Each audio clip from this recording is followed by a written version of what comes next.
दोस्तों, सच की बड़ी खबर आपको देने जा रहे हैं। बड़ी खबर यह है कि अमेरिका क्या ईरान पर हमला करेगा। इन सवालों के बीच मुज़ाकरात का दौर भी लगातार जारी है। ईरान के वजीर खारजा यानी विदेश मंत्री अब्बास अराक़ची ने अमेरिका के साथ जौहरी मुज़ाकरात यानी न्यूक्लियर टॉक्स के लिए, डायलॉग्स के लिए, दीगर सिफारती मुशावरत के लिए स्विट्जरलैंड का दौरा किया और इतवार की शब जेनेवा पहुंचे, जहां उन्होंने जौहरी मुज़ाकरात यानी न्यूक्लियर टॉक्स और मुख्तलिफ सिफारती मुलाकातों का सिलसिला शुरू किया।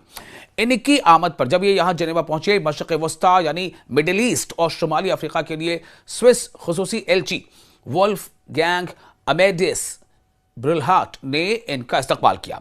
अब आप देखिए, सबसे बड़ी बात इसके पीछे क्या है कि एक तरफ तो अमेरिका लगातार ये कोशिश कर रहा है कि बातचीत होती रहे।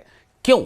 और फिर दूसरी तरफ अमेरिका तैयारी भी कर रहा है। मैं आपको समझाऊंगा इसके आगे क्या कुछ हो सकता है, उसकी स्ट्रैटेजी क्या है। दौरे के दौरान जो अराक़ची का दौरा था, पहले इसके बारे में तफसील दे दें कि अराक़ची के इस दौरे के दौरान ईरानी वजीर खारजा यानी विदेश मंत्री ने स्विट्जरलैंड और ओमान के अपने हम मनसबों यानी जो उनके काउंटर पार्ट होते हैं से मुलाकातें करना तय की थी। उन्होंने तख़फ़ीफ़ असलहा से मुतालिक अक़वाम मुत्तहिदा की कॉन्फ्रेंस यानी यूनाइटेड नेशंस कॉन्फ्रेंस ऑन डिसआर्मामेंट में भी शिरकत की थी, जहां उन्होंने एजेंडे में शामिल उमूर पर ईरान का मौक़िफ़ और नुक्ता नज़र बयां किया कि ये जो एजेंडा है बातचीत का, न्यूक्लियर डायलॉग्स, न्यूक्लियर टॉक्स, तो इस पर ईरान का स्टैंड क्या है।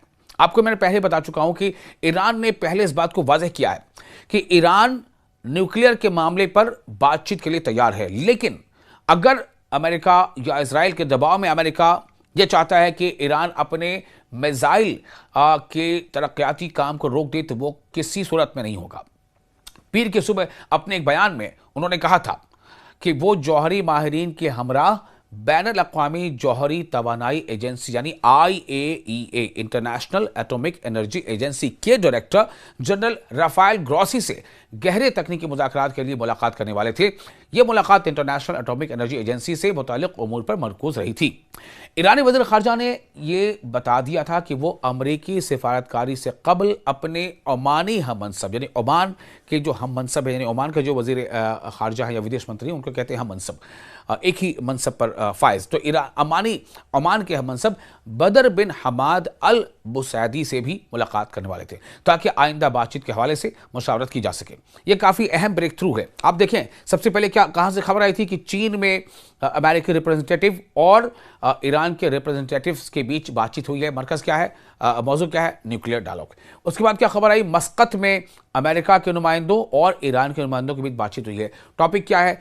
ईरान और US के बीच मौजूदा कॉन्फ्लिक्ट और न्यूक्लियर पर बातचीत, यह तमाम डायलॉग्स। अब ये खबर जो है आपको मैंने बताया स्विट्जरलैंड से, तो उन्होंने इस बात पर जोर दिया था कि वो एक मुनसिफाना यानी कि जस्टिस पर बेस्ड, जो जिसका बेसिस जस्टिस हो, जो इंसाफ पर मबनी हो और मुतवाज़न बैलेंस्ड मुआहदे के लिए हकीकी तजावीज़ के साथ जेनेवा में मौजूद थे। जेनेवा पहुंचे थे ईरान के वजीर खारजा, ईरान के फॉरेन मिनिस्टर, विदेश मंत्री। तो उन्होंने बताया कि वो जेनेवा में थे और धमकियों के सामने झुकना मुज़ाकरात का हिस्सा नहीं था। ईरान और यूनाइटेड स्टेट्स ऑफ अमेरिका के दरमियान बिलवास्ता जौहरी मुज़ाकरात का हालिया दौर 6 फरवरी को मस्कत में मुनक़िद हुआ था, जहां ओमान ने सालिसी का किरदार अदा किया था, यानी मीडिएटर का। इन मुज़ाकरात में, इन बातचीत में, इन डायलॉग में तेहरान और वाशिंगटन की नुमाइंदगी बिलतरतीब अब्बास अराक़ची और अमरीकी खुसूसी एलची स्टीव विटकॉफ ने की थी। ये इसका बैकग्राउंड है। अब इन बैकग्राउंड के बीच जो मैंने आपको बताया कि ईरान के वज़ीर ख़ारजा अब्बास अराक़ची अमेरिका के साथ जौहरी मुज़ाकरात और दीगर सिफारती मुशावरत के लिए जेनेवा पहुंचे, तो जेनेवा तक ये बात पहुंच चुकी है, यानी कि पहले चीन में बातचीत, फिर ओमान में बातचीत, ओमान के मस्कत में, ओमान के दारकूमत मस्कत में, फिर जेनेवा में बातचीत। सवाल सबसे बड़ा ये है कि क्या ये बातचीत ही उस कॉन्फ्लिक्ट का हल है? जवाब तो सभी की जुबान पर हाँ है।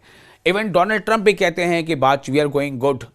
कई बार कह चुके हैं कि बातचीत अच्छी चल रही है, सब कुछ है। लेकिन सवाल कोई डोनाल्ड ट्रंप से पूछे कि तब तमाम बातचीत अच्छी चल रही है। अभी नेतन्याहू भी पहुंचे थे व्हाइट हाउस मिलने डोनाल्ड ट्रंप से, तो डोनाल्ड ट्रंप ने बाद में ये ब्रीफ किया कि हमने कहा है कि ईरान से बातचीत चल रही है और अभी बातचीत चलती रहेगी। इसका मतलब क्या है कि आप बातचीत चलती रहेगी और दूसरी तरफ पहले आप USS अब्राहम लिंकन भेजते हो, फिर USS गेरार्ड फोर्ड भेजते हो, वो इधर चला रहा है। इसका क्या मतलब है?